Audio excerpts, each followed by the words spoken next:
ఇప్పుడు N convention Nagarjuna గారి N convention కూల్చివేతకి already ఇప్పుడు ఏర్పాట్లు జరుగుతున్నట్టుగా ఉన్నాయి. అటువైపుగా రోడ్లను కూడా బ్లాక్ చేశారు. ఎన్ కన్వెన్షన్ కరెక్ట్గా 10 ఏళ్ల క్రితం వినబడింది.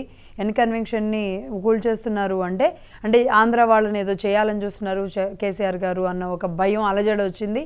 ఆ తర్వాత ఒక రకంగా సప్రెస్ అయింది. వరదలు వచ్చినప్పుడల్లా హైదరాబాద్ అలాగే మునుగుతూ ఉంది. చెరువులన్నీ ఇప్పుడు అక్కడ కూడా ఏదో చెరువు ఆక్రమణ అండి 3.3 ఎకరాల చెరువు ఆక్రమణ అయ్యిందంట. ఎన్ కన్వెన్షన్ అంతా కూడా ఒక చెరువు ఆక్రమణతో జరిగింది అనేది ఎలా చూస్తారండి? మనం ప్రజావేదిక ఆంధ్రప్రదేశ్లో కూలిస్తే వ్యతిరేకించారు. తెలంగాణలోని ఇన్ని చెరువుల విషయంలో కూల్చివేస్తుంటే ఒక్కళ్ళు కూడా వ్యతిరేకించట్లేదు. లక్ష్మి గారు ప్రజావేదికని ఇక్కడ కంపేర్ చేసినా తీసుకోవద్దు, ఇది పక్కన పెడదాం. ఒకటి మాత్రం నిజం, ప్రభుత్వాలు ముఖ్యమంత్రులు మారడం అన్నది ప్రజాస్వామ్యానికి చాలా ముఖ్యం. 10 సంవత్సరాల పాటు నిరాటకంగా పరిపాలన చేసినటువంటి కేసీఆర్ సమయంలో ఏం జరిగిందో దాన్ని ఎలా ఇప్పుడు కొత్తగా వచ్చినటువంటి కాంగ్రెస్ ప్రభుత్వం ఏ విధంగా ముందుకు తీసుకెళ్తుందో అది ప్రజలకు సమాజానికి ఏ విధంగా హితమవుతుందో ఒకసారి గమనించండి. ఇక్కడ హైడ్రా అన్నది ఏంటి, ఏదైతే ఇప్పుడు FTL లెవెల్ అంటామండి, FTL ఫుల్ ట్యాంక్ లెవెల్ అంటాం, దాన్ని బఫర్ జోన్స్ అంటాం, పార్కులు అంటాం, రిజర్వ్ ల్యాండ్స్ అంటాం, రహదారులు అంటాం, ఫుట్పాత్లు అంటాం. దేనికి అతీతం కాకుండా అన్ని ఆక్రమణలకు గురి అయిపోయాయి. చిన్న వర్షం పడినా కూడా ఈరోజు హైదరాబాద్లో ప్రయాణం చేయడానికి కానీ ఆ లాస్ట్ నుంచి ఈ లాస్ట్ పోవడానికి 10 గంటల టైం పడుతుంది. కనీసం 1 కిలోమీటర్ కూడా ప్రయాణం చేయలేకపోతున్నాం. ఎక్కడ చూసినా మునిగిపోవడం ఏంటండి, హైదరాబాద్ లాంటి సిటీలో మునుగు ఏర్పడడం ఏంటండి విచిత్రంగా. అంటే ఏంటి, ఆ నదీ ప్రవాహానికి ఆ యొక్క వాటర్ ప్రవాహానికి సంబంధించినటువంటి ఆ ప్యాసేజెస్ అన్నీ కూడా మీరు బ్లాక్ చేశారు.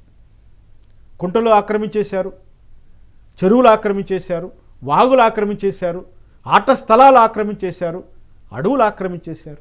ఎక్కడ చూసినా మీ అధికారాన్ని అడ్డం పెట్టి, మీ డబ్బులు అడ్డం పెట్టి అవినీతి అధికారులందరినీ పెంచి పోషించి ఇటువంటి అన్కన్వెన్షన్ లాంటి సెంటర్లు ఎన్నో కట్టారు. ఈరోజు హైడ్రా ఇటువంటి నిన్న కోర్టు కూడా అప్రిషియేట్ చేసింది, తెలంగాణ హైకోర్టు వాళ్ళు కూడా. కానీ వాళ్ళు ఒకటే అడిగారు, విధి విధానాలు మాకు ఇవ్వండి. అంటే ఏంటి, బీఆర్ఎస్ పార్టీ వాళ్ళు కాబట్టి వాళ్ళు కూల్చేశారు, ఈయన బీజేపీ కాబట్టి ఈయన కూల్చేశారు, వాళ్ళ కాంగ్రెస్ వాళ్ళు కూల్చట్లేదు అన్న విమర్శల కోసం పులి స్టాప్ పెట్టాలని హైకోర్టు వాళ్ళు ఏం చేశారు, విధి విధానాలు ఇవ్వండి. అంటే మీరు ఏ విధంగా వెళ్తున్నారు? ఇప్పుడు ఏమంటుంది రేవంత్ రెడ్డి గారి ప్రభుత్వం ఏమంటుంది, ఏదైతే ఉస్మాన్ సాగర్ అయితే ఏదైతే ఉందో, హిమేష్ సాగర్ ఏదైతే ఉందో, దీనికి సంబంధించినటువంటి ప్రదేశాల్లో 111 జీవోది ఇప్పుడు అందరూ కూడా కొంచెం వ్యతిరేక ఎక్కువ వచ్చేటట్టు. ఎందుకంటే 110లో ఉన్నటువంటి ఈ బఫర్ జోన్ ఏదైతే ఉందో దాన్ని ఫ్రీ లిఫ్ట్ చేశారు కేసీఆర్ గారు. ఇప్పుడు మళ్ళీ ఈయన వచ్చి తీసుకుంటూ వాళ్ళు అంటున్నది ఏంటంటే, మా పక్కనే ఉన్నటువంటి విలేజెస్లో ఎకరం 20 కోట్లకు అమ్ముకుంటున్నారు, మేము అమ్ముకోలేకపోతున్నాము, మా పిల్లల భవిష్యత్తు ఏం కావాలి, మా పిల్లల చదువులు ఏం కావాలి అనేది ఈ 84 ఎకరాలు ఉన్నటువంటి, అంటే ఈ 111 జీవోలో వస్తున్నటువంటి ప్రజల యొక్క వాదన. కానీ ఇక్కడ ఒకటి గమనించాలి మేడం, ప్రభుత్వం కూడా ఆలోచించాలి, ఒక నిర్దిష్టమైనటువంటి ఒక ప్రణాళికను రూపొందించుకోవాలి. ఇప్పుడు ఏదైతే ఇప్పుడు హైడ్రా ఏదైతే ఉందో వాళ్ళకు చాలా రోజుల నుంచి తెలుసండి, ఈ అన్కన్వెన్షన్ లాంటి సెంటర్లు కానీ ఇట్లాంటివన్నీ కూడా.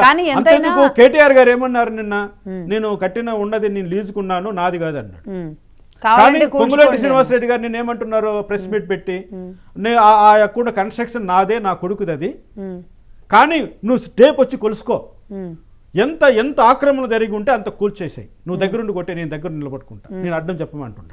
అంటే ఇటువంటి first of all Revanth Reddy గారు వాళ్ళ టీం ని ఫుల్ ఆర్మీ లాగా సిద్ధం చేసినట్టుగా కనబడుతున్నారు. ఎందుకంటే దాను నాగేంద్ర గారు లాంటి వాళ్ళు కూడా, అంటే మొన్న బీఆర్ఎస్ పార్టీ నుంచి ఇటు వచ్చారు కాబట్టి ఎన్నికల ముందు, అలాంటి వాళ్ళు కూడా ఒప్పుకోలేదు మొదట్లో. కానీ అలాంటిది ఇప్పుడు తగ్గారు, పోతే పోయింది, తప్పు చేసామా, అప్పట్లో కట్టామా, పర్మిషన్స్ వస్తే ఎవరు కట్టరు, మీరు కట్టరు. గమనించాలండి, దానం నాగేంద్ర గారు చాలా చేశారు. ఏమేమి చేశాడంటే ఆయన కులాన్ని కూడా పక్కన తీసుకొచ్చేసాడు. దళితులు కట్టుకున్న ఇండ్లు కూడా కొట్టేస్తున్నారు, దళితుల నివాసాలు కూడా కూల్చేస్తున్నారు. ఆయన బీసీ కావచ్చు, కానీ దళితులు ముందర పెట్టుకుంటారు కదా. వీళ్ళు రాజకీయం చేయడం చేత కానప్పుడు, రాజకీయాన్ని అడ్డం పెట్టుకొని అక్రమాలు చేయాలనుకున్నప్పుడు మొదట ఉపయోగించే దళిత కార్డును ఉపయోగించారు. కానీ రేవంత్ రెడ్డి గారు ఎప్పుడైతే స్ట్రాంగ్ గా నిలబడ్డాడో, ఎస్ మేము ఒప్పుకుండేది లేదు, మేము ముందుకు వెళ్తాం, ఇందులో ఎవ్వరు ఉన్నా హైదరాబాద్ రక్షించబడాలంటే ఇంకా వేరే మార్గం లేదు. ఇటువంటి అందమైన సిటీ బతిమాలో బామాలో అంటే మరి ఏమన్నా ఫ్రెండ్షిప్లు ఏమన్నా ఉంటే, ఇప్పుడు నాగార్జున గారిది అనే వరకు సినీ హీరోది 10 ఏళ్ల పాటు కేసీఆర్ గారు టచ్ చేయలేదు. ఒక రకంగా కేసీఆర్ గారికి, చిరంజీవి గారికి, నాగార్జున గారికి వాళ్ళందరికీ కూడా మంచి సత్సంబంధాలు ఉన్నాయి. ఎందుకంటే 5 ఏళ్ల పాటు ఈ 5 ఏళ్ల పాటు అక్కడ పట్టించుకోలేదు కాబట్టి ఉన్నవాళ్ళు ఈ ప్రభుత్వంతోనే బాగున్నారు, ఏ మాటకా మాట అందరూ. ఇప్పుడు వాళ్ళది కూల్చడం అంటే సినీ పరిశ్రమ అన్న భయపడుతుందా, వ్యతిరేకిస్తుందా? ఇక్కడ మేడం అక్రమ కట్టడం ఏదైనా కూల్చివేసినా ఎవ్వరు కూడా దాన్ని వ్యతిరేకించకూడదు. సినిమా వాళ్ళు కావచ్చు, లేకపోతే ప్రభుత్వ అధికారులు కావచ్చు, ఎవరైనా కావచ్చు. ఈ కార్యక్రమానికి ఎవరు కూడా అడ్డుపడకూడదు. ఎవరైనా ఈ కార్యక్రమానికి అడ్డుపడితే వాళ్ళు సమాజ ద్రోహులు, ప్రజా ద్రోహులు, వాళ్ళు ఈ సమాజంలో ఉండడానికి అనర్హులు. ఇటువంటి కార్యక్రమాలకు ఎవరైనా అడ్డుపడితే, ఎందుకంటే ఇది భావి తరాల సంపద. తప్పు జరిగింది, మన కోసం కాదు, మన భావి తరాలు భద్రత కోసం ఇది చేయాలి. హైదరాబాద్ నిలబడాలి. హైదరాబాద్ ను ముంచేస్తారా? అంటే హైదరాబాద్ సముద్రం లేదని చెప్పి హైదరాబాద్ ను సముద్రం చేసేస్తారా? చిన్న వర్షానికే.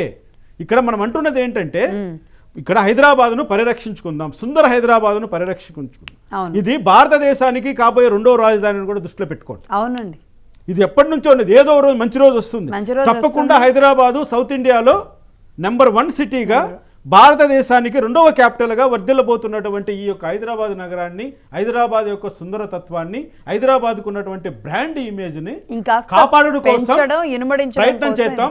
ఇటువంటి అక్రమ కట్టాలు ఇప్పుడు నాగార్జున గారికి, సినీ హీరో నాగార్జున గారికి, మాకు ఆయన తప్పలేదండి, నాగార్జున గారికి కొన్ని వేల కోట్ల ఆస్తులు ఉన్నాయండి. ఇది ఎంత కాబట్టి అండి, సార్ మీరు వదిలేయండి, ప్రజలకు వచ్చి మంచి సందేశం ఇవ్వండి. మీరు మీలాంటి వాళ్ళు ముందరకు వచ్చి, ఇది మేము ఆ రోజు ఏదో ఏ విధంగా కట్టామో, కొన్ని తప్పుడు నిర్ణయాల వల్ల, మాకు సరైన అవగాహన లేక వల్ల చేశాము అని ఒక మాట ప్రజలకు చెప్పి మీరు ఒప్పుకోండి. లేదా అది నిజంగానే బఫర్ జోన్లో ఉందా, లేకపోతే ఎఫ్టీఎల్ లెవెల్లో ఉందా, లేకపోతే నిషేధిత జాబితాలో ఉందా, ఈ చట్టాలన్నీ గౌరవిస్తూ మీరు ప్రజలకు మంచి సందేశం ఇవ్వండి. నాగార్జున గారు, మీలాంటి సెలబ్రిటీలు, మీలాంటి పెద్దవాళ్ళు వచ్చి ఇటువంటి కార్యక్రమాలు సపోర్ట్ చేస్తే ఇంకా కొంతమంది దానికి చేయి కలిపి ఈ కార్యక్రమం విజయవంతమవుతుంది. హైదరాబాదు నగరాన్ని మనము ఈ వరద బీభత్సం నుంచి కాపాడుకున్న వాళ్ళు అవుతామని అందరూ గుర్తుంచుకోవాలని అడుగుతున్నాం. రైట్ అండి. అంటే కన్వెన్షన్ మీద ఇప్పుడు ఆయన వచ్చి ఏది చెప్పినా ఈ 10 ఏళ్ల పాటు ఆగిన విషయం బయటకు వస్తుంది. అలాగే ఈ విషయంలో ఇప్పుడు రేవంత్ రెడ్డి గారు ఏదైనా కక్షతో చేశారా అన్నట్టుగా వస్తుంది. ఇవన్నీ కాదు అంటే కనుక మీరు అన్నట్లుగా నాగార్జున గారే వచ్చి, సరే ఇన్నాళ్ల పాటు ఆపాము, ఇక మీదట ఈ చెరువుల విషయంలో కాస్త అపెద్దరికమైతే ప్రదర్శించాలి. మేబీ నాగార్జున గారు అలాగే కూడా ఉంటారు. ఎక్కడ ఏం జరిగినా కూడా సినీ హీరోలు చెప్పే స్లోగన్ ఏంటి? నేను సైతం. ఎస్, నేను సైతం ఈ మహా బృహత్కర కార్యక్రమానికి, ఈ మంచి కార్యక్రమానికి నేను సైతం సంఘీభావం తెలియజేస్తాను, నేను సైతం సహకారం అందిస్తానంటూ నాగార్జున గారు కానీ మిగిలినటువంటి ఇతర ప్రముఖులు కానీ ముందరికి రావాలని ప్రజలందరూ కోరుకుంటున్నారు. కానీ ఈ సమయంలో ఒకటి నిజంగానే విధి విధానాలు మాత్రం పాటించి తీరాలి. మా పార్టీ వాళ్ళకో లెక్క, మీ పార్టీ వాళ్ళకో లెక్క అన్నటువంటి సిద్ధాంతాన్ని ప్రభుత్వం ఎప్పుడు కూడా ఫాలో కాకూడదు. రైట్, సమన్వయం అందరికీ చేయండి. రైట్ అండి. ఒకసారి బ్రేకింగ్ న్యూస్ చూద్దాం.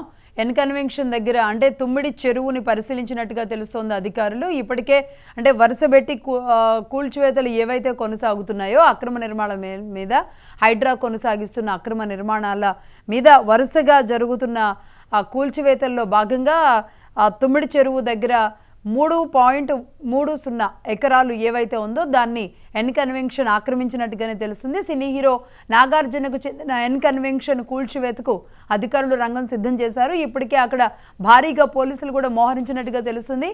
కన్వెన్షన్కి వెళ్లే దారులు ఏవైతే ఉన్నాయో వాటిని కూడా క్లోజ్ చేసేశారు. మరి కాసేపట్లోనే కన్వెన్షన్ కూల్చివేతకి రంగం సిద్ధమైనట్టుగా తెలుస్తుంది. 3.30 ఎకరాలు దాదాపుగా చెరువులో ఆక్రమించినట్టుగా తెలుస్తుంది. ముఖ్యంగా 10 ఏళ్ల క్రితం కూడా కేసీఆర్ సర్కార్ అధికారంలోకి వచ్చిన తర్వాత ఇదే విషయాన్ని కేసీఆర్ సర్కార్ అధికారంలోకి వచ్చిన తర్వాత ఇదే విషయాన్ని ఎన్కన్వెన్షన్ మీద ఆక్రమణ గురైందని, చెరువులన్నింటినీ కూల్చేయాలని, చెరువులు ఎలా కబ్జాకి గురయ్యాయో హైదరాబాద్ని కాపాడుకోవాలని ఆనాడు కేసీఆర్ చెప్పారు. బట్ ఆ తర్వాత కార్యరూపం దాల్చడంలో మాత్రం విఫలమే అయింది అని చెప్పాలి. ఈ విధంగా అన్నింటినీ కూడా వదిలేసుకుంటూ వచ్చారు. కానీ రేవంత్ రెడ్డి ఇక్కడ ఉక్కుపాదం మోపుతున్నారు. ఏదైతే ఆక్రమణలు ఉన్నాయో, చెరువులు ఎక్కడైతే కబ్జాకు గురయ్యారో అయ్యాయో, ఎక్కడైతే నీరు బయటికి పోకుండా హైదరాబాద్ లోపలే ఉండడానికి, చెరువుల్లోకి వెళ్లకుండా కారణమయ్యి ఈరోజు వరదలు వచ్చినప్పుడల్లా హైదరాబాద్ని ముంచేస్తుందో, ఈ కారణానికి సొల్యూషన్ ఇంకా తప్పని పరిస్థితుల్లో ఈ కూల్చివేతలే శరణ్యంగా ముందుకెళ్తోంది ప్రభుత్వం. కూల్చివేతల ఎజెండాగా ఎన్ని బెదిరింపులు వచ్చినా, ఎన్ని రిక్వెస్టులు వచ్చినా, ఏ రకంగా అయినా సరే వెనకడుగు వేసే ప్రసక్తే లేదు అంటూ రేవంత్ రెడ్డి అండ్ టీం, ముఖ్యంగా కేబినెట్ మంత్రులతో సహా అధికారులు, ముఖ్యంగా కమిషనర్ రంగనాథ్ ఆధ్వర్యంలో పారదర్శకంగా ఉన్నది ఉన్నట్టుగా చేయాలి అన్న ఆంక్షల నేపథ్యంలో మరి ఈ కూల్చివేతల కార్యక్రమం కొనసాగుతోంది. విజువల్స్ చూస్తున్నాం. ఎన్కన్వెన్షన్ దగ్గర ఉన్న విజువల్స్ మనం చూస్తున్నాం. మొత్తం అక్కడ రోడ్స్ అన్నింటినీ కూడా బ్లాక్ చేశారు. ఎన్కన్వెన్షన్ ప్లేస్ కూడా మనకు కనబడుతోంది. ఇక్కడ రైట్ సైడ్ ఉన్న ఎన్కన్వెన్షన్ని మరి కాసేపట్లో అక్కడ ఎన్కన్వెన్షన్ లేకుండా ఉంటుంది. అది ఒక ఫంక్షన్ హాల్గా అనేక రకాల ఆడియో ఫంక్షన్స్ కానీ, లేదంటే ఫంక్షన్స్ కానీ ఎన్నిటికో వేదిక అయింది ఎన్కన్వెన్షన్ అనేది. ఈ నేపథ్యంలో ఇప్పుడు ఎన్కన్వెన్షన్ కూల్చివేత, చెరువు ఆక్రమణ, అదంతా కూడా చెరువు ఎలా ఉందో మనకు కనబడుతుంది. ఈ నేపథ్యంలో అక్కడ ఎన్కన్వెన్షన్ ద్వారా 3 ఎకరాల వరకు దాదాపుగా అక్కడ ఆక్యుపై అయినట్టుగా తెలుస్తోంది. ఈ నేపథ్యంలో దాన్ని కూల్చివేతకు రంగం సిద్ధమైంది. ఎన్కన్వెన్షన్ నిర్మాణాల మీద వరుసగా హైడ్రాకు ఫిర్యాదులు వచ్చాయి. అంటే హైడ్రా పారదర్శకంగా ఒక నెంబర్ ఇచ్చి ఎక్కడెక్కడ ఆక్రమణలు ఉన్నాయో స్వచ్ఛందంగా తెలియజేయండి అంటూ ఓపెన్గా ఇచ్చిన నేపథ్యంలో హైడ్రాకు వరుసగా ఫిర్యాదులు అందుతున్నాయి. ఎక్కడెక్కడ తమ చెరువులు కబ్జాకి గురయ్యాయి అన్న విషయాన్ని ప్రజలే, అక్కడ స్థానిక ప్రజలే స్వచ్ఛందంగా చెబుతూ ఉన్నారు. అందులో భాగంగా హైడ్రాకి ఎన్కన్వెన్షన్ మీద అధిక సంఖ్యలో ఫిర్యాదులు అందినట్టుగా తెలుస్తుంది. ఎందుకంటే గతంలో కూడా తెలిసిందే, గతంలో ఎన్కన్వెన్షన్ గురించి ఆనాడు 10 ఏళ్ల క్రితం 2014లో అధికారంలోకి వచ్చిన కేసీఆర్ సర్కార్ కూడా దాన్ని ఎన్కన్వెన్షన్ ఆక్రమణ గురైంది అన్న విషయం, దానికి అధికారులు లెక్కలు తీసి చెప్పాల్సిన అవసరం లేదు, చాలా స్పష్టంగా కనబడుతుంది. చెరువు పక్కనే ఆక్రమణకు గురైన ఎన్కన్వెన్షన్. కాబట్టి దీన్ని కూల్చివేతకి మరి రంగం సిద్ధం చేస్తోంది హైడ్రాకు అందిన ఫిర్యాదుల నేపథ్యంలో ఫోన్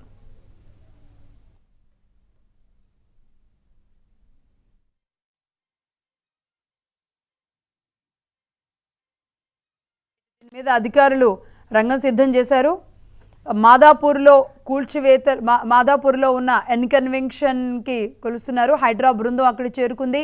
భారీ బందోబస్తు కూడా ఏర్పాటు చేశారు. కూల్చివేత పనులు కూడా కొనసాగుతున్నాయి. హీరో నాగార్జునకి సంబంధించిన ఎన్కన్వెన్షన్ కూల్చివేతకి హైడ్రా రంగం సిద్ధం చేసినట్టుగా తెలుస్తుంది. అయితే ఇప్పటి వరకు అందరూ అడుగుతూ ఉన్నారు, ఇది కేవలం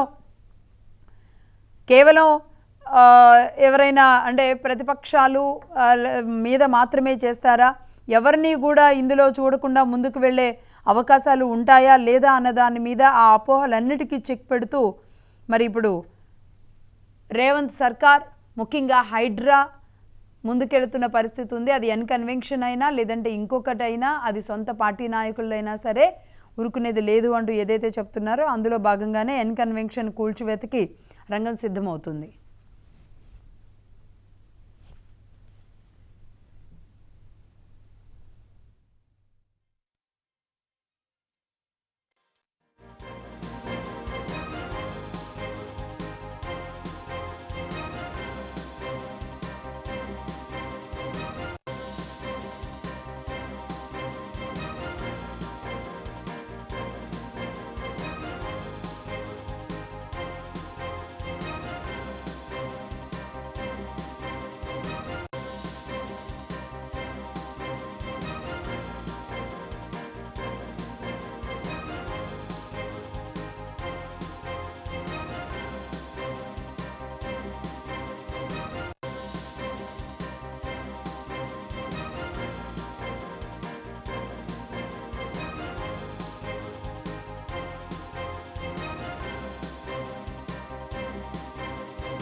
రైట్, ఇప్పటికే జేసీబీలతో ఎన్కన్వెన్షన్ ని కూల్చివేస్తున్నట్టుగా మనకు తెలుస్తోంది. తుమ్మిడి చెరువులో 3.3 ఎకరాల్లో ఉన్న ఎన్కన్వెన్షన్ కూల్చివేతకు రంగం సిద్ధం చేసింది హైడ్రా. వరుసగా వస్తున్న ఫిర్యాదుల నేపథ్యంలో హైడ్రాకి ఎన్కన్వెన్షన్ మీద ఈరోజు శనివారం సమాయత్తమైంది. ఇప్పటికే మొత్తం టీం అంతా హైడ్రా టీం అక్కడ చేరుకున్నారు. పోలీసులు కూడా భారీగా అక్కడ మోహరించారు. అటువైపుగా వస్తున్న వాహనాలు అలాగే రోడ్స్ను కూడా ప్రస్తుతానికి మూసివేశారు.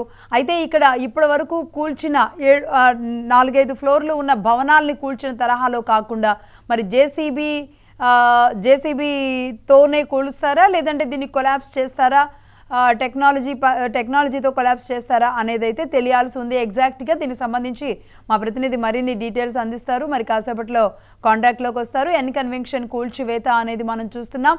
ఎన్కన్వెన్షన్కు వెళ్లే రహదారులన్నీ కూడా మూసివేసిన పరిస్థితి ఉంది. రామకృష్ణ గారు ఎలా చూడాలి?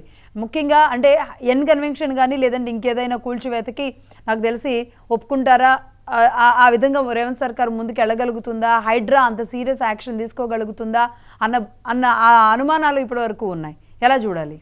ఇక్కడ విజువల్స్ ఓన్లీ, ప్రభుత్వానికి ఇందులో పూర్తి అధికారాలు ఉన్నాయండి. Only visuals. ఎందుకంటే మనము బ్రిటిష్ వారి పరిపాలనలో ఉన్నప్పుడే మన భారతదేశాన్ని మొత్తాన్ని సర్వే చేశారు.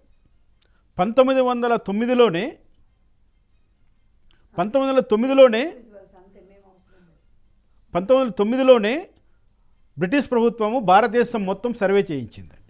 ఆ సర్వే చేసినప్పుడు అంటే పబ్లిక్ హోల్డింగ్స్ ఎన్ని, ప్రభుత్వ హోల్డింగ్స్ ఎన్ని అన్నదాన్ని డిమార్కేట్ చేసి ప్రతి ఒక్కదానికి ఒక మ్యాప్ తయారు చేశారు. అంటే ఒక సర్వే నెంబరు ఎన్ని ఎకరాలు ఉన్నాయి, అది ఎంత విస్తీర్ణం ఉంటుంది, దానికి సంబంధించినటువంటి సరిహద్దులు ఏంటి, దానికి రావాల్సినటువంటి ఇతర సోర్సెస్ ఏంటి అనేది ఆ రోజులోనే 1909లోనే బ్రిటిష్ వారు మనకు అందించి వెళ్ళారు. ఇప్పుడు మన భారతదేశానికి స్వతంత్రం వచ్చిన తరువాత అందులో కొన్ని చేర్పులు మార్పులు చేసుకొని కొన్ని వాటిని ప్రీ హోల్డ్ చేసుకొని కొన్ని లక్షల ఎకరాలు అన్నటివి ప్రజలకు పంచారు మన ప్రభుత్వం వచ్చిన తర్వాత. కానీ రెవెన్యూ లాస్ ఆ రోజు నుంచి ఒకటే చెప్తున్నా, ఏవైతే వాటర్ సోర్స్ ఉన్నాయో అంటే వాగులు, చెరువులు, ఇటువంటి వాటిని ఎటువంటి పరిస్థితుల్లో కూడా ఎవరికి కూడా అన్యాక్రాంతం చేయకూడదు, ఏ రీజన్తో కూడా. అందుకనే ఈ పర్యావరణ చట్టాలన్నవి, ఈ పర్యావరణం అన్నది చాలా పగడ్బందీగా మన భారతదేశంలో అమలు కావాలని సుప్రీంకోర్టు వారు కూడా అనేకమైనటువంటి తీర్పుల ద్వారా స్పష్టం చేసి ఉన్నారు.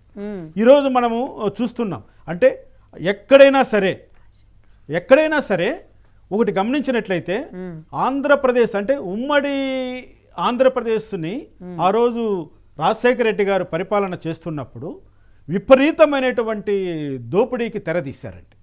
అంటే ప్రజల యొక్క ప్రైవేటు భూములను ఆక్రమించడమే కాకుండా ప్రభుత్వ భూములన్నింటినీ కూడా చాలా వరకు రాజశేఖర రెడ్డి సమయంలోనే దురాక్రమణకు గురయ్యాయి.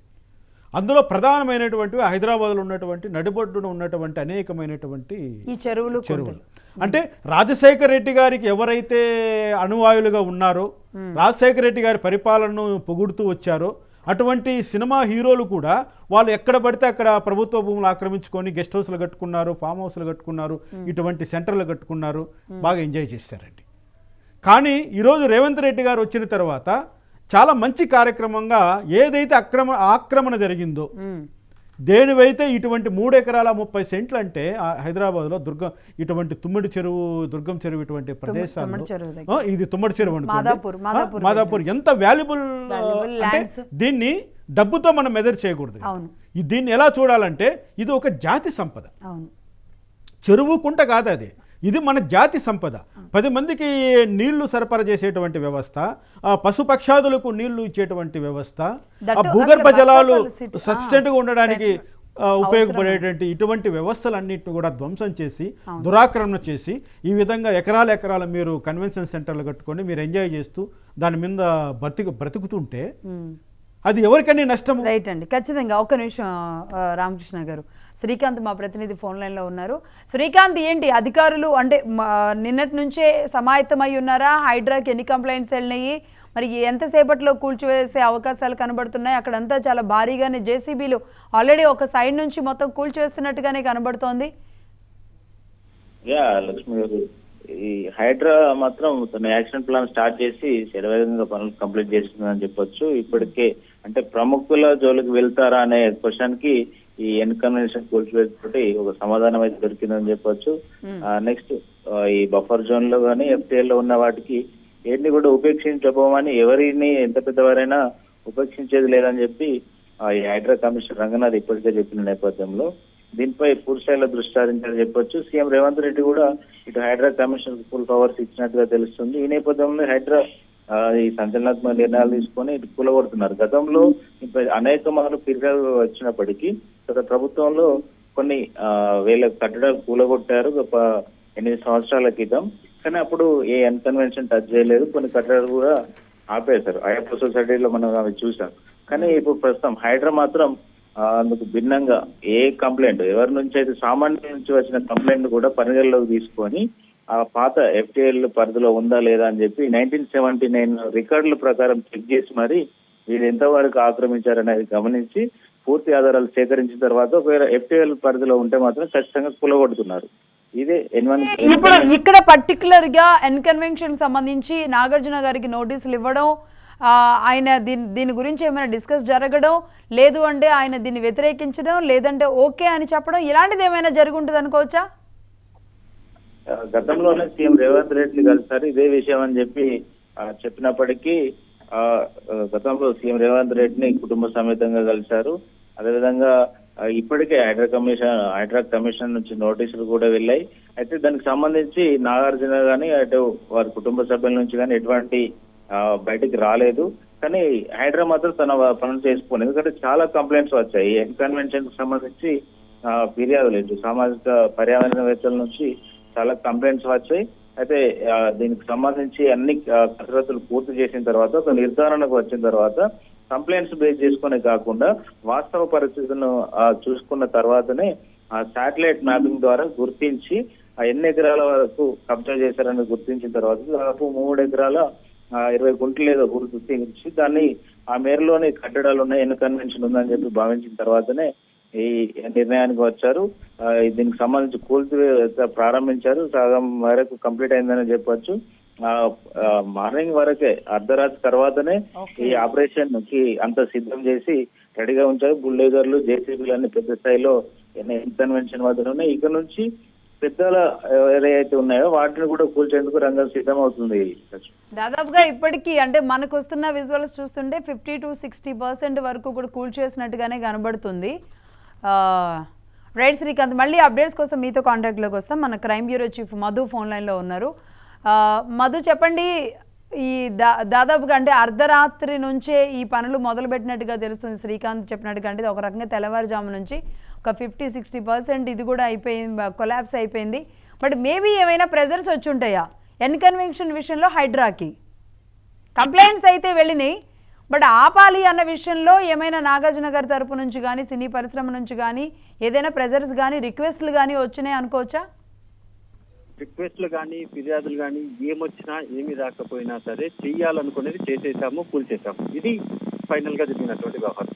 ఎందుకండి ఇన్ని సంవత్సరాలుగా ఉన్నటువంటి కన్వెన్షన్ ను ఇప్పుడు ఒక్కసారిగా కాంగ్రెస్ పార్టీ అధికారంలోకి వచ్చిన తర్వాత కూల్చివేయడం వెనుక మిస్టర్ ఏంటి? ఖచ్చితంగా కూడా ఎవరైనా ఇదే మాట్లాడుతారు. ఎందుకంటే నార్మల్ గానే ఏదైనా ఒక నిర్మాణాలకు సంబంధించి కూల్చివేతలు జరుగుతున్నాయంటే అక్రమంగా నిర్మించారు, అందులో భాగంగానే కూల్చివేస్తారు అనుకోండి. కానీ కన్వెన్షన్ నిర్మించి ఇప్పటికి ఎన్ని సంవత్సరాలు అయింది? ఇన్ని సంవత్సరాలు అయిన తర్వాత ఇప్పుడు వచ్చి కూల్చివేయడం వెనుక ఏముంది? ఇలాంటి క్వశ్చన్లో బయటకు వస్తుంది. సో లక్ష్మి గారు డెఫినెట్ గా ఓకే, రూల్స్ రెగ్యులేషన్స్ ప్రకారము అది సక్రమంగా నిర్మించారా అక్రమంగా నిర్మించారా అనేది చూసుకుంటే మాత్రం ఓకే, అక్రమంగా నిర్మించారు కాబట్టి ఈ రోజు కూల్చివేశారు. మరి అంతకు ముందు ఉన్నటువంటి గవర్నమెంట్లు ఏం చేస్తున్నాయి, లేక ఏదైనా వ్యక్తిగతంగా ఏదైనా అభిప్రాయాలు ఉన్నా, ఇలా అనేక డౌట్లు అయితే లేకపోలేదు. సో ఫైనల్ గా ఈ రోజు తెల్లవారుజామున భారీ ప్రొక్లైన్లతో వచ్చారు. అక్కడికి వచ్చినటువంటి JCBలన్నీ కూడా కాసేపు క్రితమే మొదలు పెట్టాయి. కన్వెన్షన్ పూర్తిగా కూడా స్మాష్ చేసేసారు. అక్కడ ఏమీ కూడా లేదు, ఇంకా అక్కడ కన్వెన్షన్ ఒకప్పుడు ఉండేది అని చెప్పుకునే విధంగా కూల్చివేతం అయితే జరిగింది. అయితే ప్రధానంగా కూడా భారీ బందోబస్తు అయితే ఏర్పాటు చేశారు. అక్కడికి వచ్చినటువంటి పోలీసులందరూ కూడా ఎవరిని లోపలికి పంపించకుండా కేవలం జస్ట్ మీడియాకి సంబంధించి కొన్ని కెమెరాస్ మాత్రమే లోపలికి పంపించడం తప్ప ఇంకా మిగతా ఏమి కూడా ఎవరిని కూడా లోపలికి పంపించలేదు. ఇప్పుడు ఒక హైడ్రామా అయితే కన్వెన్షన్ దగ్గర కొనసాగుతుందని చెప్పవచ్చు. ఎందుకంటే 3.30 ఎకరాస్ లో నిర్మించినటువంటి ఈ ఎన్ కన్వెన్షన్ ఏదైతే ఉందో ఈ ఎన్ కన్వెన్షన్ కి సంబంధించి కూడా న్యాయపరంగా కూడా కోర్టుకు వెళ్లే విధంగా కూడా నాగార్జునకు సంబంధించినటువంటి న్యాయవాదులు వెళ్లే అవకాశం కనిపిస్తున్నాయి. ఇప్పటికే టోటల్ గా ఎన్ కన్వెన్షన్ ను కూల్చివేస్తారు అని చెప్పినప్పటికీ అది ఎప్పుడా అని అందరూ అనుకుంటున్నారు. కానీ ఇంత ఫాస్ట్ గా కూల్చివేస్తారు అనుకోలేదు. సో మొత్తానికైతే ఎంతో ఫాస్ట్ ఏమో తెలియదు కానీ మొత్తానికైతే చాలా ఫాస్ట్ గా ఈ రోజు ఎర్లీ మార్నింగ్ ఇంత తొందరగా కూల్చివేయడం వెనుక ఏదో బలమైన కారణం అయితే కనిపిస్తుంది లక్ష్మి గారు. ఓకే, ఇంతకు ముందే శ్రీకాంత్ చెప్పినట్టుగా రేవంత్ రెడ్డిని కుటుంబ సమేతంగా నాగార్జున కూడా కలిశారు. అయినప్పటికీ కూడా మరి మేబీ సరే సినీ హీరోలు పెద్దలు ముఖ్యమంత్రులతో సత్సంబంధాలు కొనసాగించడం తప్పేం కాదు. బట్ కానీ ఎన్ కన్వెన్షన్ని మాత్రం ఆ రిలేషన్ లేదంటే ఆ కలయిక ఆపలేకపోయిందా అని కూడా అనిపిస్తుందిగా. ఒక్కొక్కసారి అంటారు కదా, అంటే ఒక సామెత ఉంటుంది కదా, పేకాటే బామర్దే. సో అదే విధంగా కలవడాలి పేకాటే ఇది కూడా చూడొచ్చు లక్ష్మి గారు. అలా చూడాలి లక్ష్మి గారు. ఇంతకుముందు నేను చెప్పినట్టుగా పేకాటే బామర్ది అంటారు కదా. సో అదే విధంగా ఈ వ్యవసాయ వ్యవహారంలో కూడా కలిశారు. కలిసినంత మాత్రం కూల్చకుండా ఉండము అని అయితే లేదు కదా. సో కలిశారు మాట్లాడారు. ఏం మాట్లాడితే పక్కన పెడితే మాత్రం మొత్తానికైతే ఎన్ కన్వెన్షన్ అనేది అక్కడ ఆ ఏరియాలో మాదాపూర్కి సంబంధించి ఆ ఏరియాలలో ఒక సింబాలిక్ గా ఉండేది. ఓకే, అది నిర్మాణం అనేది తర్వాత సంగతి, కానీ ఒక సింబాలిక్ గా ఎక్కడున్నారు మీరంటే ఎన్ కన్వెన్షన్ దగ్గరికి వస్తున్నాము, మీ బస్సు ఎంతవరకు వచ్చిందంటే ఎన్ కన్వెన్షన్ దగ్గరికి వచ్చింది, మీ అపార్ట్మెంట్ ఎక్కడుంది, మీ ఆఫీస్ ఎక్కడుందంటే ఎన్ కన్వెన్షన్ దగ్గర ఉండేది. ఇటువంటి వర్డ్స్ వచ్చేవి. ఇక పైన కూల్ చేసిన ఎన్ కన్వెన్షన్ దగ్గర ఉందా అని అలా చెప్పుకోవడమా, లేకపోతే ఒకప్పుడు ఎన్ కన్వెన్షన్ దగ్గర ఉండేది, ఇటువంటి మాటలు అయితే వినాల్సి వచ్చింది. కానీ ఏదో ఒకటి అంటే గవర్నమెంట్ చేసింది కరెక్టా, లేకపోతే నిర్మాణాలు చేపట్టినటువంటి నాగార్జున అక్రమంగా నిర్మించినటువంటిది ఆయనకి తప్ప అనేది పక్కన పెట్టి మాత్రం మొత్తానికి అయితే ఒక సింబాలిక్ ఏదైనా సరే ఒక ప్రాంతంలో ఒక ఏరియాలో ఈ ఫలానా ఒక ప్రాంతానికి సంబంధించి అంటే ఒక సింబాలిక్ గా చెప్పుకోవడానికి ఉండాల్సినటువంటి ఒక గుర్తింపు ఏదైతే ఉందో ఆ గుర్తింపు మాత్రము హైదరాబాద్ మాదాపూర్లో ఉన్నటువంటి ఇన్ కన్వెన్షన్ ఒక గుర్తింపు అయితే షిఫ్ట్ డిలీట్ అన్నట్టుగా పూర్తిగా అయితే డిలీట్ అయిపోయింది దాదాపుగా. అంటే దీన్ని మీరు అన్నట్టుగా షిఫ్ట్ డిలీట్ అయిపోయింది అక్కడ. ఇలాంటి సరే మిగతా బిల్డింగ్స్ అలాంటివి కొలాప్స్ అవుతున్నాయి, లేకుండా పోతున్నాయి, ఆ చెరువుల దగ్గర కట్టిన కట్టడాలన్నీ నేలమట్టం అవుతున్నాయి అంటే పెద్ద ఇన్ని రోజుల పాటు హైడ్రా తీసుకుంటున్న దాంట్లో కూలిపోతున్న భవనాలు మాత్రమే చూస్తున్నాం. కానీ పెద్ద ప్రాధాన్యం అయితే పర్టికులర్గా ఏ బిల్డింగ్కి లేదు. ఎందుకంటే పర్టికులర్గా ఏ వ్యక్తికి సంబంధించిన పేరు రాకపోవడం. ఇక్కడ ఏకంగా నాగార్జునకు సంబంధించిన ఎన్ కన్వెన్షన్ కాబట్టి ఇది ఎక్కువగా వార్తల్లో ఉంటుంది. దీని వెనక ఏం జరిగింది, రేపు ఏం జరుగుతుంది అనే చర్చలు కూడా అనేకం ఉంటాయి. మీరు అన్నట్టుగా just N convention shift delete అయిపోయింది. కానీ నెక్స్ట్ ఏంటి, ఇంకా ఎవరెవరు ఇందులో ఉండరు? మరీ ముఖ్యంగా మధు గారు ఆ సమయంలో ఇప్పుడు జడ్జి రామకృష్ణ గారు స్టూడియోలోనే ఉన్నారు. ఆయన చెప్తూ మాట్లాడుతున్నారు, రాజశేఖర రెడ్డి గారి టైంలో విచ్చలవిడిగా ఆయన అనుయాయులుగా ఆయనకి సపోర్ట్గా ఉన్న చాలామంది సినీ హీరోలకి వ్యాపారవేత్తలకి ఈ విధంగానే అడిగినంతగా కట్టబెట్టేశారు. దానిని మరి టీఆర్ఎస్ ప్రభుత్వం అధికారంలోకి వచ్చిన తర్వాత కూడా వాళ్ళు కూడా క్లోజ్గా ఉన్నారు కదా అని పర్సనల్ రిలేషన్స్ని పెట్టుకొని ప్రభుత్వ ఆస్తుల్ని లేదంటే ప్రజా ఆస్తులని లేదంటే రేపు హైదరాబాద్కి ముప్పుగా సంభవించే ఇలాంటి విఘాతాలను కూడా పక్కన పెట్టేసేసి మరి టీఆర్ఎస్ ప్రభుత్వం కూడా అండగా నిలబడింది అనేది ఆయన గుర్తు చేస్తున్న పరిస్థితి ఉంది.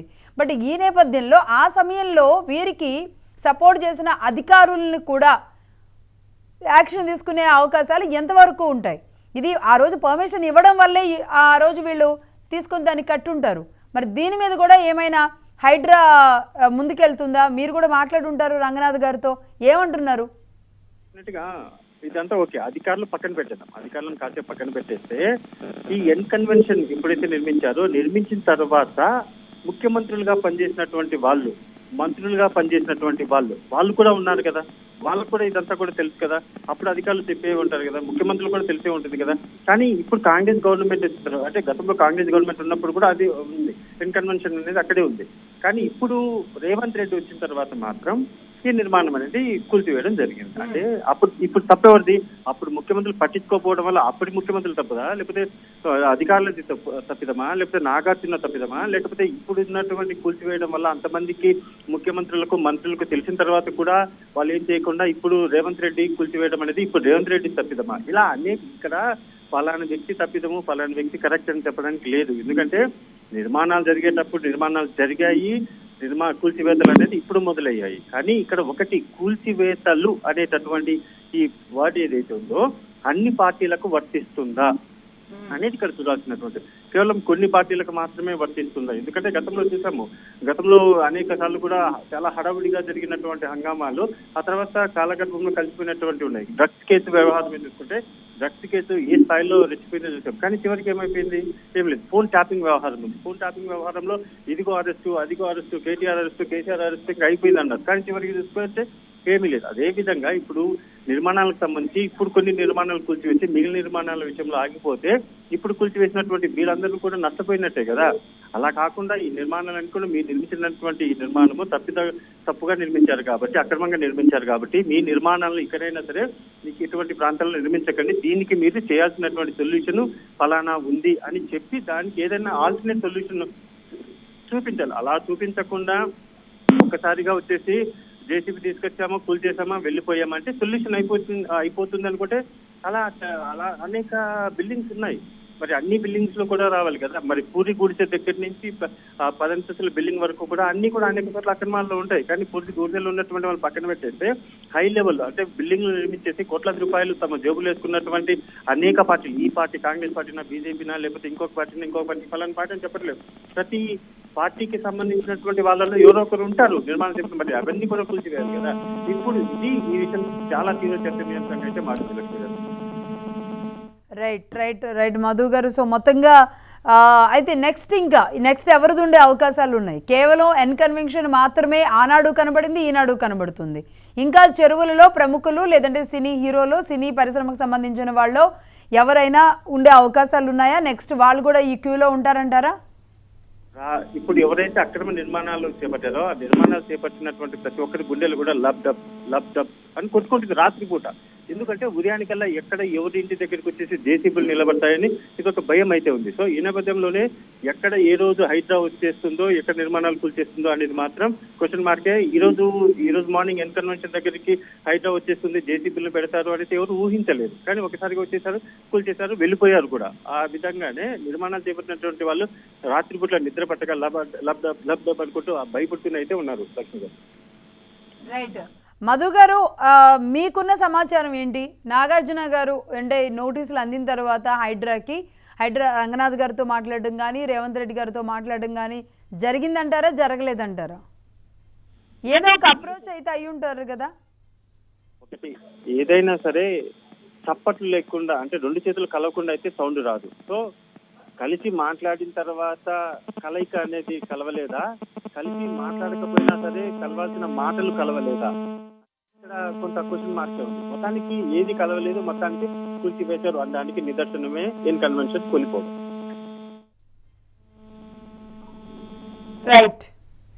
రైట్ మధు గారు, థ్యాంక్ యూ.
ఎలా ఒక పక్క మొత్తం చెరువు ఉంది, చెరువుని ఆక్రమించి ఆ గోడ పక్కనే ఉన్న ఎన్ కన్వెన్షన్ చూస్తున్నాం.